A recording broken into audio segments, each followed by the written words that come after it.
ছাত্রদের আবেগকে কাজে লাগিয়ে বারে বারে এরা এই ধরনের ধান্দাবাজি করে। পাস করেছে ছাত্ররা, তাদেরকেও আসতে হবে।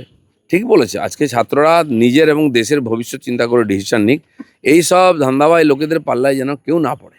হ্যাঁ, এক্ষেত্রে সবথেকে গুরুত্বপূর্ণ প্রশ্ন, প্রধানমন্ত্রী মোদী তাকে অকথ্য ভাষায় আন্দোলনকারীরা টার্গেট করছেন এবং গালিগালাজ করছেন। না, এই প্রাণনাশের হুমকি একই দিচ্ছেন। লোকগুলো রাহুল গান্ধী মাননীয় মোদিজি তার মা সম্বন্ধে কি বলেছে, এবং যে কটা নেতা দেখছেন বাইট দিচ্ছে, সবাই এর আগেও এই ধরনের ব্যবহার করেছে। এদের লজ্জাও নেই, কারণ এদের পেট চলে অন্য কারো পয়সায়। এরা তার মাইকের স্পিকার হিসেবে কথা বলে। সেজন্য এরা শেষ হচ্ছে। কিন্তু কি আছে, অনেক বিদেশি শক্তি ভারতের ঐক্য, বিকাশ, উন্নয়ন চায় না, তারা এদেরকে বড় হিসেবে ইউজ করছে। আন্দোলনের নামে একটা দেশকে ভাগ করার যে চেষ্টা গত 3 দিন ধরে দিল্লিতে চলছে, এখনো পর্যন্ত প্রধানমন্ত্রী যথেষ্ট সংযমের পরিচয় দিয়েছেন। আমরা প্রত্যেকে দেখেছি পাকিস্তান বা ইন্দোনেশিয়াতে কিভাবে ছাত্র আন্দোলন দমন করা হয়েছে, রাস্তায় লাশ বিছানো ছিল 100-150। সেখানে এখনো পর্যন্ত কোনো রকম কোনো কড়া পদক্ষেপ না নেওয়ায় ক্রমশ কিন্তু পেয়ে বসছে সবাই। দেখুন, এই যে ক্যারেক্টারগুলো প্রমিনেন্ট হচ্ছে, এরা গত কয়েক বছর ধরে সেম টাইপেরই এই ধরনের বিধ্বংসী বিচ্ছিন্নতাবাদী আন্দোলনে নেতৃত্ব দিয়ে আসছে। কিছু লোক একটু চুপ হয়েছে, তারাও আসবে আস্তে আস্তে। আন্দোলনজীবী নাম দেওয়া হয়েছিল যাদের, সেই লোকগুলো কিছু না কিছু ইস্যু নিয়ে এসে কিছু ইনোসেন্ট লোককে সামনে করে বারবার দেশে একটা উৎপাত তৈরি করে সরকারকে বিব্রত করার চেষ্টা করে। আর সহজ টার্গেট হচ্ছে পার্লামেন্টারি যখন সেশন চলে, সবার নজর থাকে, প্রেস থাকে, সেই জন্য সুযোগটাকে বেছে নেওয়া হয়। তো এরা অনেক চেষ্টা করেছে পাকিস্তান বানাবার, বাংলাদেশ বানাবার, নেপাল বানাবার, শ্রীলঙ্কা বানাবার, কিন্তু সফল হয়নি, এবারেও হবে না। কিষাণ আন্দোলনের যে পরিণতি আমরা দেখেছি, সেই একই কুশীলবরা যারা কিষাণ আন্দোলন করে, তারা ছাত্র আন্দোলন করে, তারা মহিলা আন্দোলন করে। এরা হচ্ছে পেশাদার বিদেশি লোকেদের কাঠের পুতুল। সেই জন্য এরা কিছুদিন উৎপাত করবে, কিন্তু ভুলে যাবে না যেন সরকারটা, নরেন্দ্র মোদী, অমিত শাহ, তারা যথাসময়ে ডিসিশান নেবেন। ওরা চাইছে এটা কড়া ডিসিশান হোক, সেটাকে ইস্যু করে আবার সারা দেশে করবে। এদের সঙ্গে দেশের মানুষ নাই, জনতা নাই, তাই বারবার ইলেকশনে হারে। আর কিছু এরকম দালাল টাইপের লোক আছে, বিদেশি দালালি করে, তারা সামনে লাফাচ্ছে। সাধারণ মানুষও চেনে। আর যারা ওর মধ্যে এসেছিল প্রথমে আন্দোলনকারী, তারাও বুঝতে পেরেছে তাদেরকে এই যে যুদ্ধের বড়ে তৈরি করা হচ্ছে। যারা নিটে সেকেন্ড টাইম পরীক্ষা দিল, প্রথমবার লিক হওয়ার পরে প্রশ্ন পরীক্ষা দিয়ে যারা টপার হলো, তারা বলছে হ্যাঁ আমরা পরীক্ষা একবার ক্যান্সেল হয়েছে, আরেকবার দিয়েছি, ভালো প্রিপারেশন নিয়েছি, আমরা টপার হয়েছি, আমরা কেন যন্তর মন্তর যাব? তাহলে যন্তর মন্তরে যারা এখন হাঙ্গামা পাকাচ্ছে তারা আসলে কারা? তারা তো নিট স্টুডেন্ট নয়। নাই, ওরাই ওই আন্দোলনজীবী যারা বিদেশির পয়সায় লাফালাফি করে দেশে উৎপাত তৈরি করে। প্রায় শেষের দিকে চলে এসছে এরা, কিন্তু ছাত্রদের আবেগকে কাজে লাগিয়ে বারে বারে এরা এই ধরনের ধান্দাবাজি করে। পাস করেছে ছাত্ররা, তাদেরকেও আসতে হবে। ঠিক বলেছে। আজকে ছাত্ররা নিজের এবং দেশের ভবিষ্যৎ চিন্তা করে ডিসিশন নিক। এই সব ধান্দাবাজ লোকেদের পাল্লায় যেন কেউ না পড়ে। হ্যাঁ, এক্ষেত্রে সবথেকে গুরুত্বপূর্ণ প্রশ্ন, প্রধানমন্ত্রী মোদী তাকে অকথ্য ভাষায় আন্দোলনকারীরা টার্গেট করছেন এবং গালিগালাজ করছেন। না, এই প্রাণনাশের হুমকি একই দিচ্ছেন। লোকগুলো রাহুল গান্ধী মাননীয় মোদিজি তার মা সম্বন্ধে কি বলেছে, এবং যে কটা নেতা দেখছেন বাইট দিচ্ছে, সবাই এর আগেও এই ধরনের ব্যবহার করেছে। এদের লজ্জাও নেই, কারণ এদের পেট চলে অন্য কারো পয়সায়। এরা তার মাইকের স্পিকার হিসেবে কথা বলে। সেজন্য এরা শেষ হচ্ছে। কিন্তু কি আছে, অনেক বিদেশি শক্তি ভারতের ঐক্য, বিকাশ, উন্নয়ন চায় না, তারা এদেরকে বড় হিসেবে ইউজ করছে। কল্যাণ বন্দ্যোপাধ্যায়কে লোকসভা থেকে সাসপেন্ড করা হলো কারণ তৃণমূলেরই মহিলা সাংসদ, তাদের উদ্দেশ্যে তার যে ভাষা, এই ভাষাটা এর আগে কল্যাণ ব্যানার্জির বিরুদ্ধে তার পার্টির অন্য সাংসদ কমপ্লেন করেছেন, কমপ্লেন করেছেন, আরও কেউ কেউ করেছেন। পার্টির মধ্যে তাকে নিয়ে অনেক কমপ্লেন আছে।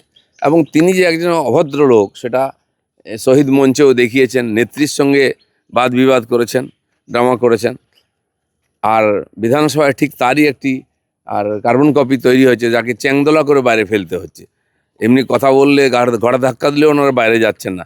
এইভাবে তো মিডিয়া অ্যাটেনশন করে রাজনীতিতে টিকে থাকা যায় না। চ্যাংদোলাটা কালকে দেখলেন তো কেমন লাগলো? তারপরে বাঁচার চেষ্টা করছেন উনি। আপনি ভাবুন, একজন ভাষণ দিচ্ছে, কেন তার নাম বলেন, তাকে ডিস্টার্ব করছে। সেটা ঝগড়াটা বাইরে মিটিয়ে নেওয়া উচিত পার্টির মধ্যে। স্পিকার কেন এটা সহ্য করবেন?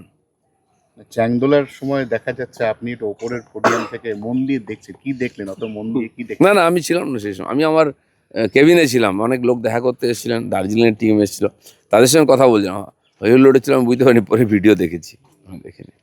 অভিষেক বন্দ্যোপাধ্যায়ের সঙ্গে মদন মিত্রের তো নারদ নারদ চলছেই, তার মধ্যে নতুন করে যেটা অ্যাড হলো, মদন মিত্র কালকে বললেন যে অভিষেক বন্দ্যোপাধ্যায়ের মতো ওরকম অ্যাডামেন্ট নেতা, তিনি কথায় কথায় চ্যালেঞ্জের ভঙ্গিতে কথা বলেন, তার মধ্যে মার্ডারার কিলার মেটেরিয়াল আছে। দেখুন এইসব উনিও কীভাবে বলছেন এটা ওনার ব্যাপার।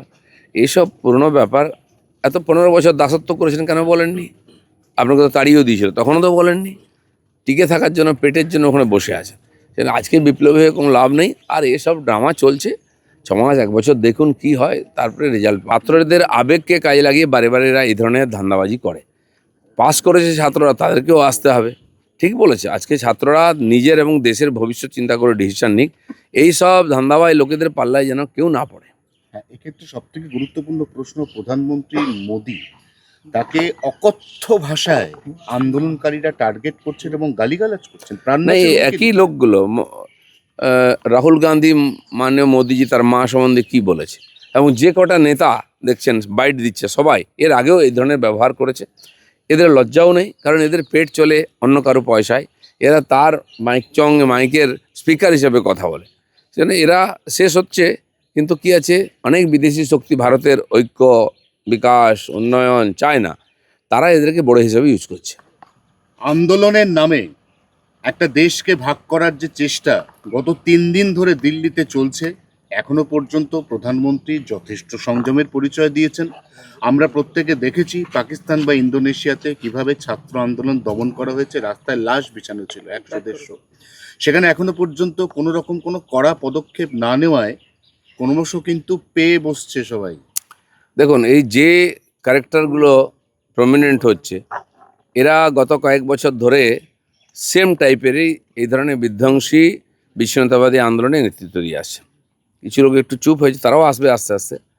আন্দোলনজীবী নাম দেওয়া হয়েছিল যাদের, সেই লোকগুলো কিছু না কিছু ইস্যু নিয়ে এসে কিছু ইনোসেন্ট লোককে সামনে করে বারবার দেশে একটা উৎপাত তৈরি করে সরকারকে বিব্রত করার চেষ্টা করে। আর সহজ টার্গেট হচ্ছে পার্লামেন্টারি, যখন সেশন চলে সবার নজর থাকে, প্রেস থাকে, সেই জন্য সুযোগটাকে বেছে নেওয়া হয়। তো এরা অনেক চেষ্টা করেছে পাকিস্তান বানাবার, বাংলাদেশ বানাবার, নেপাল বানাবার, শ্রীলঙ্কা বানাবার, কিন্তু সফল হয়নি, এবারেও হবে না। কিষাণ আন্দোলনের যে পরিণতি আমরা দেখেছি, সেই একই কুশীলবরা, যারা কিষাণ আন্দোলন করে, তারা ছাত্র আন্দোলন করে, তারা মহিলা আন্দোলন করে। এরা হচ্ছে পেশাদার বিদেশি লোকেদের কাঠের পুতুল। সেই জন্য এরা কিছুদিন উৎপাত করবে, কিন্তু ভুলে যাবে না যেন সরকারটা, নরেন্দ্র মোদী, অমিত শাহ, তারা যথাসময়ে ডিসিশান নেবেন। ওরা চাইছে এটা কড়া ডিসিশান হোক, সেটাকে ইস্যু করে আবার সারা দেশে করবে। এদের সঙ্গে দেশের মানুষ নাই, জনতা নাই, তাই বারবার ইলেকশনে হারে। আর কিছু এরকম দালাল টাইপের লোক আছে, বিদেশি দালালি করে, তারা সামনে লাফাচ্ছে। সাধারণ মানুষও চেনে। আর যারা ওর মধ্যে এসেছিল প্রথমে আন্দোলনকারী, তারাও বুঝতে পেরেছে তাদেরকে এই যে যুদ্ধের বড়